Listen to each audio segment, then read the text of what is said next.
Добрый день, дорогие друзья! По вашим просьбам рассказываю о продукте Breath Ease, или свободное дыхание, или легкое дыхание. Ну, уже по названию понятно, да, для чего служит этот продукт.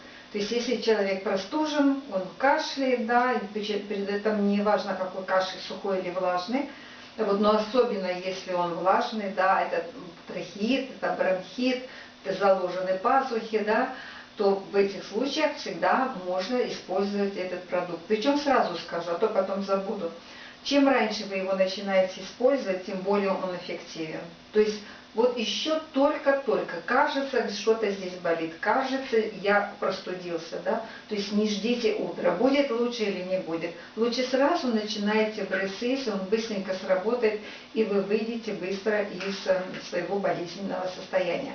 Для того, чтобы хорошо понимать, кстати, это пахнет хорошо, такой, знаете, специфический такой запах. А знаете, что здесь пахнет больше всего? Здесь больше всего пахнет пажитник. А пажитник вообще очень интересное растение, имеет такие названия еще, как греческое сено. Кстати, коровы его очень любят кушать. Немцы называют его фенугрек, потому что стручки напоминают козьи рога. Вот, но самое яркое название это шамбала, это любимое растение индийцев, которые просто-напросто добавляют в обычные пищевые продукты. Кстати, кто любит карри, до 20% карри составляет, ну правильного карри, да, составляет именно пажитник. Также добавляют его к медвесмнели, в аджику. Что делает пажитник? Во-первых, это противовоспалительное действие, разноплановое, кстати, очень. Вот, но мы сейчас в ракурсе вот этого продукта, да, содержит очень много слизи. А если это слизь, если это плюс еще сапонины, да, то это разжижение мокроты, и значит лучше ее откашливание, либо удаление через лимфатическую систему. Далее, что еще сюда входит? Пасконник. Тоже очень интересное растение, родина это Америка.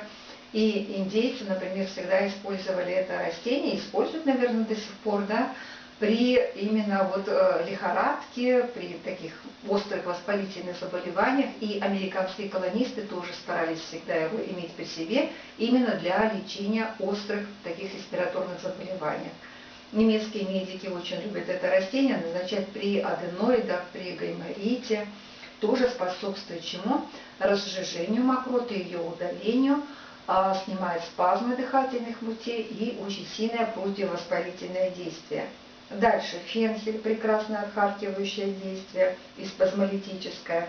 Далее хрен. Ну, хрен, я думаю, что, наверное, многие из вас, да, когда-то при сильно заложенности носа нюхали хрен, и вам сразу становилось легче дышать, да.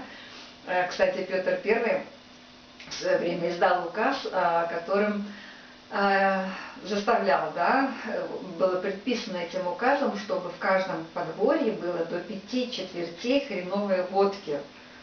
Хреновуха ее еще называли, особенно для тех людей, кто много работает физически и на холоде. То есть хрен что делает?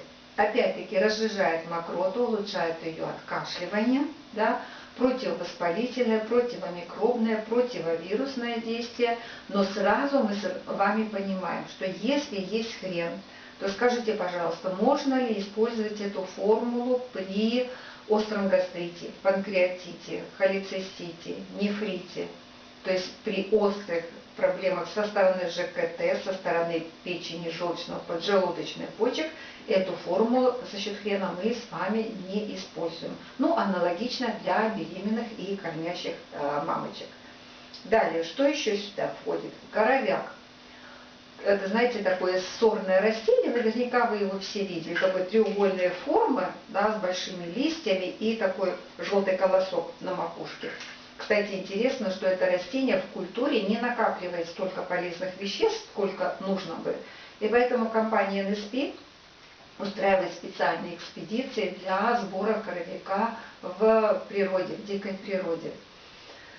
Итак, коровяк, опять-таки мощное отхаркивающее действие, противовирусное действие, спазмолитическое действие. То есть, смотрите, все ингредиенты работают вот в одном направлении. Да?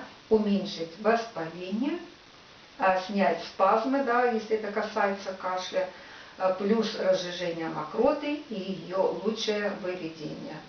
Так что, если кто-то простудился, если кто-то страдает не только кашлем, но и гайморитом, да, то в этом случае Бресис тоже подойдет. Кому сложно дать этот продукт, это маленьким детям, конечно, не рекомендуется, потому что, опять-таки, хрен и так далее, и в открытом виде вы этот состав ребенку не дадите. Поэтому, когда уже ребенок может глотать капсулу, да, там 5-6 лет, то, конечно, при простуде тоже можно и полезно это дать. Но и совсем пожилым людям, которые тоже иногда трудно бывает глотать капсулы, тоже в водичке вы не разведете, не дадите. Но для этого у нас есть еще и другие продукты.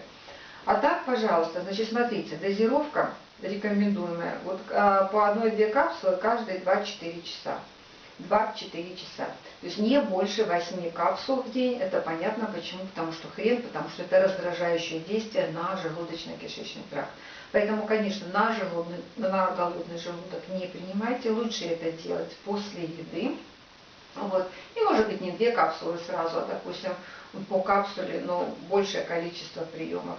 Если вы чувствуете, что уже ваши дыхательные пути немножко освободились, то поддерживающая дозировочка по 1 капсуле, допустим, 3 раза в день совершенно спокойно.